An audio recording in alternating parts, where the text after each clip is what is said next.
Hello, നമസ്കാരം. നമസ്കാരം. ജലീലാണ് പുല്ലമ്പാറയെന്ന്. പറയൂ ജലീൽ.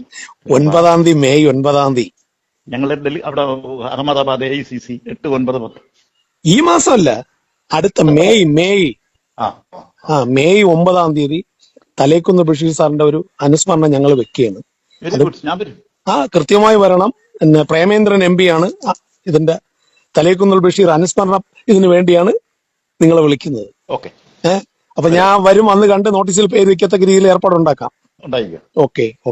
ബഷീറിന്റെ ഏത് പരിപാടി നമ്മളിവിടെ ഏകദേശമായി നമ്മളിപ്പോ പണി തുടങ്ങും. തികയത്തില്ല, പക്ഷെ നമ്മൾ ഇറങ്ങി പൈസ ഉണ്ടാക്കും, നമ്മളത് പൂർത്തീകരിക്കും. അത് വാശിയിൽ നിൽക്കുകയാണ് ഞാൻ. എന്റെ കുടുംബസംഗമം എങ്ങനെ ഉണ്ടായിരുന്നു? തേമ്പാമൂട് വാർഡ് നന്നായിരുന്നു. പുല്ലമ്പാറ പഞ്ചായത്തിൽ അടിപൊളിയായിരുന്നു. സിദ്ദീഖ് MLA ഞാൻ കൊണ്ടുവന്നു. അതല്ലേ, സിദ്ദീഖ് MLA വരുന്നു. അവിടെ അപ്പുറത്തും ഇപ്പുറത്തൊന്നും ജംഗ്ഷനിൽ ആള് കൂട്ടുന്നല്ല. സകല വീടുകളുമായി ഒരു വാർഡിൽ ബന്ധം ഉണ്ടാകണം. 6 മാസത്തിൽ സമയത്തിന് നോട്ടീസ് അടിച്ചോണ്ട് പോയാലോ അവര് ഇല്ല, അത് നടക്കൂല. അന്ന് ഞാൻ എന്റെ കാലുവെങ്കിൽ എല്ലാ വീടിലും ഏതാണ്ട് 245 വീട് ഞാൻ കയറി ഇറങ്ങിയവനാണ്. എന്നാൽ ആള് വരും. ഈ തിരഞ്ഞെടുപ്പിന് ഒരു നോട്ടീസും അടിച്ചോണ്ട് ഒരു സ്ഥാനാർത്ഥി വെച്ച് ചെന്നാൽ ഒരുത്തം നമുക്ക് വോട്ട് ചെയ്യില്ല. എനിക്ക് മറിച്ച് ഇപ്പോഴേ ഓരോ വീട്ടിലും ചെന്നിരുന്ന് പരാതികൾ കേട്ട് പരാതികൾക്ക് പരിഹാരം ഉണ്ടാക്കാമെന്ന് പറഞ്ഞ് വീണ്ടും ആ വീട്ടിൽ പോയി വലിയൊരു ചങ്ങാത്തം ഉണ്ടാക്കി അവരെന്തെങ്കിലും ചില കാര്യങ്ങൾ ഇങ്ങോട്ട് പറയും. ഒരുപാടുണ്ട്. നമ്മളെ ഒരു വാർഡ് മെമ്പർ എന്ന് പറയുന്നത് നസീർ അബൂബക്കറാണ്. അവൻ ആ വാർഡിൽ ഞങ്ങൾക്ക് ചെല്ലാൻ വളരെ ബുദ്ധിമുട്ടായിരുന്നു. അവനെയും കൂടെ കൊണ്ടു ചെന്ന് കഴിഞ്ഞാൽ അവൻ ആളെ ചീത്ത വിളിക്കുന്ന ഒരു രംഗമായിരുന്നു. അതെല്ലാം സാന്ത്വനപ്പെടുത്തി. എല്ലാരെയും, നിങ്ങൾക്ക് ബുദ്ധിമുട്ടുണ്ടായ അദ്ദേഹത്തിന്റെ ആരോഗ്യസ്ഥിതി അനുസരിച്ചായിരിക്കും നിങ്ങൾക്ക് കാര്യങ്ങൾ നടക്കാൻ. പാർട്ടി നോക്കും. ഇനി പാർട്ടി ഇവിടെ ആനുകൂല്യം തന്നെ പാർട്ടി കമ്മിറ്റി ചർച്ച ചെയ്ത് നിങ്ങൾക്ക് പ്രയോറിറ്റി അനുസരിച്ച് ഞങ്ങൾ തരാൻ തയ്യാറാണ്. നിങ്ങൾ പാർട്ടിയെ ജയിപ്പിക്കൂ എന്നാണ് ഞാൻ പറഞ്ഞത്. അല്ലാതെ ഒരു മെമ്പർ എന്നുള്ള രീതിയിൽ വ്യക്തിപരമായി നമ്മൾ തരൂല ഇനി. അപ്പൊ അങ്ങനെയൊക്കെ പറഞ്ഞു. അതുപോലെ തന്നെ ഞങ്ങൾക്ക് ഒരു പരാതി ഉള്ളത്, നമ്മുടെ ഞങ്ങളുടെ ഭാഗത്ത് കൂടെ നിൽക്കുന്ന കുറച്ച് പയ്യന്മാരുടെ ലിസ്റ്റ് ജൗഹറിന്റെ കോർ കമ്മിറ്റി അംഗീകരിച്ചു കൊടുത്തിട്ടുണ്ട്. ജൗഹർ ഇന്നേ വരെ അത് അവരെ കമ്മിറ്റിക്ക് വിളിക്കുന്നില്ല, ഭാരവാഹിത്വം വെക്കുന്നില്ല. അത് പറഞ്ഞേ പറ്റുള്ളൂ. അല്ലെങ്കിൽ ഇവനെ നമ്മളെല്ലാം കൂടെ എടുത്തിട്ട് തട്ടുകൊടുക്കും. ഇവന് 4 സ്ഥാനമുണ്ട്. ഒന്ന് മണ്ഡലം തച്ചുകൊടുത്താലേ നമ്മൾ 3-ാം സ്ഥാനത്ത് പോകുള്ളന്ന്. അവിടെ പഞ്ചായത്ത് ഇലക്ഷനിൽ 3-ാമത് പോകും, നിയമസഭയിൽ ഉച്ചകുത്തി താഴെ. നീ നോക്കിക്കോ, 60 അസംബ്ലി നിയോജക മണ്ഡലത്തിൽ BJP എന്ത് ചെയ്യാൻ പോകുന്നെന്ന്. അവൻ കാശ് കൊടുത്ത ആളുകളെ വോട്ട് വാങ്ങിച്ച് ഈ പാർലമെന്റ് ഇലക്ഷനിൽ വോട്ട് പിടിച്ചതുപോലെ അവൻ 40,000, 50,000 വോട്ട് പിടിക്കും. കോൺഗ്രസ് പാർട്ടി 3-ാം സ്ഥാനത്ത് ഉച്ചകുത്തി. തീർച്ചയായിട്ടും കേക്ക് മാർക്സിസ്റ്റ് പാർട്ടി ഭരണം തുടരുകയും ചെയ്യും. ഇതാണ് കേരളത്തിൽ സംഭവിക്കാൻ പോകും. അതോട് ഈ പാർട്ടിയുടെ അതോ ഗതിയായിരിക്കും. ഇതിനകത്ത് മുസ്ലിം കമ്മ്യൂണിറ്റിയിലുള്ളവർ അവർ വേറെ കുറെ പാർട്ടിയിലും കുറെ കമ്മ്യൂണിസ്റ്റ് പാർട്ടിയിലും പോകും. കോൺഗ്രസിനുണ്ടെന്ന് പറയുന്ന കുറെ ആളുകൾ BJPയിലും മറ്റേതെങ്കിലും പാർട്ടികളിലേക്ക് പോകും. ഇത് എടുക്കാത്ത ചരക്കായി ഈ വരുന്ന പഞ്ചായത്ത് ഇലക്ഷനും അസംബ്ലി ഇലക്ഷൻ കഴിയുമ്പോഴാണ് നശിക്കുന്നത്.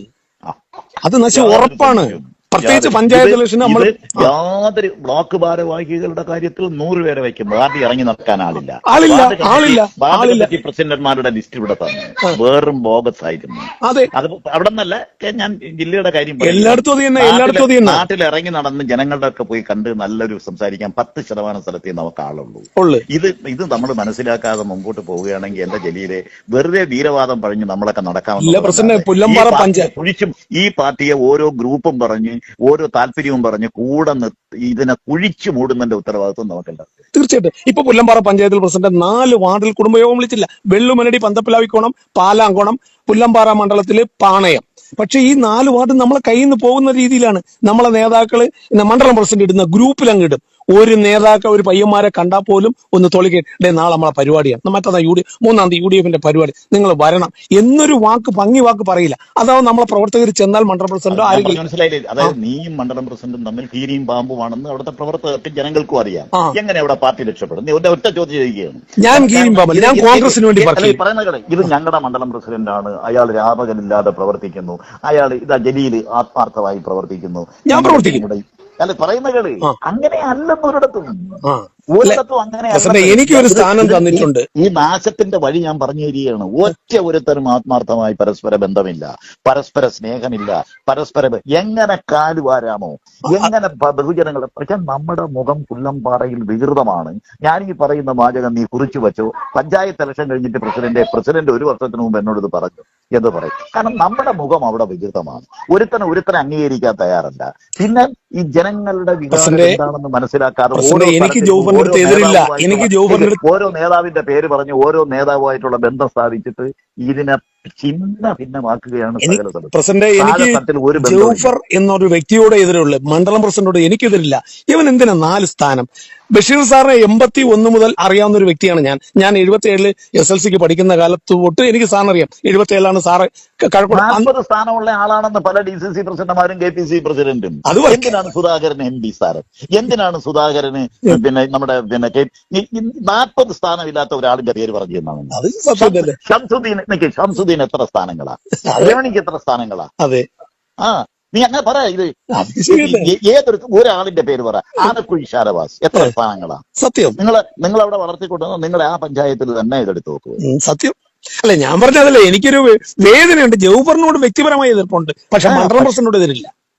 അയാൾക്ക് ഇവിടെ നന്നാവണം. വ്യക്തിപരമായ എതിർപ്പാണ് നശിപ്പിക്കുന്നത്. നിങ്ങൾ കുഴിച്ചു മൂടുകയാണെന്ന് ഇല്ല പ്രസിഡന്റ്. നിങ്ങൾക്ക് ബന്ധമില്ല. നിങ്ങൾക്ക് എന്നെ കുറിച്ച് പ്രസിഡന്റ് ഇടിക്കും. അവന്റെ അവസരം കിട്ടുമ്പോഴെല്ലാം നിന്നെ ഇടിക്കും. ഇടിച്ച് താഴെയിട്ട് അവസാനം ഈ മഹാപ്രസ്ഥാനത്തെ നിങ്ങൾ രണ്ടുപേരും കൂടെ അവിടെ കുഴിച്ചു മൂടുന്നു. ഞാൻ കുഴിച്ചു മൂടൂല. ഞാൻ വരും. ഈ തേമ്പാമൂട് വാർഡിലുള്ള ഒരുത്തനാണ് ജൗഫർ. ആ കുടുംബസംഗമം നടത്തിയപ്പോ ഒരു ദിവസം എന്റെ കൂടെ ഒന്നും നടക്കാത്തത് ഞാനൊരു എങ്ങനെ നീ ഈ പാർട്ടി നന്നാക്കി? എന്റെ തിരിച്ചുള്ള ചോദ്യം ഇപ്പോഴും അവിടുത്തെ കോൺഗ്രസിന്റെ മണ്ഡലം പ്രസിഡന്റിനെ കുറിച്ചുള്ള നിന്റെ അഭിപ്രായം ഇതാണ്? യോജിച്ചു പോകാൻ കഴിയുന്നില്ല. ശരി, പ്രസിഡന്റ് പറയുന്നതൊക്കെ ഞാൻ യോജിക്കാം. പ്രസിഡന്റ് പറയുന്നത് ഞാൻ പ്രവർത്തിക്കാം. നീ ഒരു 10-50 വർഷം അല്ലെങ്കിൽ 10-30 വർഷവും സർക്കാർ ഓഫീസിന് വേണ്ടി ജോലി ചെയ്തവരാണ്. 36 കൊല്ലം. അതുപോലെ തന്നെയാണ്. അടിച്ച് തീർത്ത് നോക്കുമെങ്കിൽ കുഴി എടുത്തതിനെ കുഴിച്ചു മൂടണം. ഇല്ല, ഞാൻ പ്രസിഡന്റ് പറയുന്നത് ഞാൻ വർക്ക് ചെയ്തിട്ട് തരാം. ഞാൻ എന്റെ വാർഡ് ഞാൻ നോക്കാം. അതുകൊണ്ട് വല്ല കാര്യമുണ്ടാ? നിന്റെ മണ്ഡലം പ്രസിഡന്റും നീയും തമ്മിൽ ഈ കീരിയും പാമ്പുമായി നിൽക്കുന്നിടത്തോളം കാലം കീരി പാമ്പൊന്നുമല്ല, എനിക്ക് സ്നേഹം തന്നെ അവന്റെ അടുത്ത്. വളരെ വികൃതമാണ്. ഞാൻ പുല്ലമ്പാറയുടെ സ്ഥിതി അങ്ങോട്ട് പറഞ്ഞുതരാം. നെല്ലനാടും വികൃതമായി, പുല്ലമ്പാറയും നിങ്ങൾക്ക് കിട്ടത്തില്ല. നെല്ലനാട് ഇത്തവണ ഞാൻ രമണിയിലൂടെ ഞാൻ അക്കമിട്ട് പറഞ്ഞു കൊടുത്തു. തീർച്ചയായിട്ടും അവരുടെ ഭാഗത്ത് കുടുംബ സംഗമത്തിൽ പോലും അവരെ വിളിച്ചാൽ വരൂല. അത് സത്യമാണ്. വിളിച്ചാൽ വരുന്നതല്ല, അവരുടെ വാർഡിനകത്ത് BJPക്ക് വലിയ സ്വാധീനമായി ഉണ്ട്. മുക്കുന്നൂർ വാർഡ് നെല്ലനാട് നമുക്ക് കിട്ടത്തില്ല, പുല്ലമ്പാറ നമുക്ക് കിട്ടത്തില്ല, വാമനപുരത്ത് ചെറിയ ഒരു അംശം നമുക്ക് തോന്നുന്നതല്ല, പനവൂരും നമുക്ക് കിട്ടത്തില്ല. ആ നാട് വളരെ അകലെയാണ്. നന്ദിയോട് കൈയിരിക്കുന്ന പഞ്ചായത്ത് പോകും. ഇതൊക്കെ അവരെ കൂടെ ഞാൻ പറഞ്ഞതാണ്. എങ്ങനെ അസംബ്ലി തിരിച്ചു വരും? ശരി, നാളെ മണ്ഡല കമ്മിറ്റി വെച്ചിട്ടുണ്ട്. ഇതെല്ലാം ഗുണദോഷിച്ച് നമുക്ക് പ്രവർത്തിക്കാൻ പറയാം. ഓക്കെ, ഞാൻ വിളിക്കാം. ഓക്കെ.